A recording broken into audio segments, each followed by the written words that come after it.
Next, we're going to show you how to access and customize the controls menu.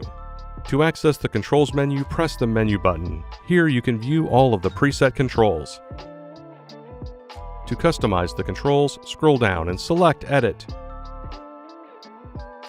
The first thing you will see is a list of the controls already in your control menu list. To add controls, scroll down and select Add. Now scroll through the list of available controls. Tap on the control you would like to add. When you are done adding controls, scroll down and select Done. You can also change the location of the control in the list or remove a control that you do not want to see.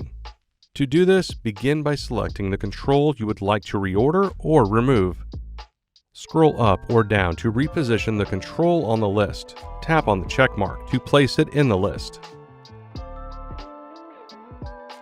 To delete a control, select it and tap on the trash can icon to confirm deleting it from your list.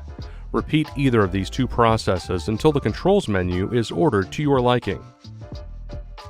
And that's it. Your Garmin Approach S70 Golf Watch series widgets and controls are now customized. To learn more about your watch, please see our other videos or visit support.garmin.com.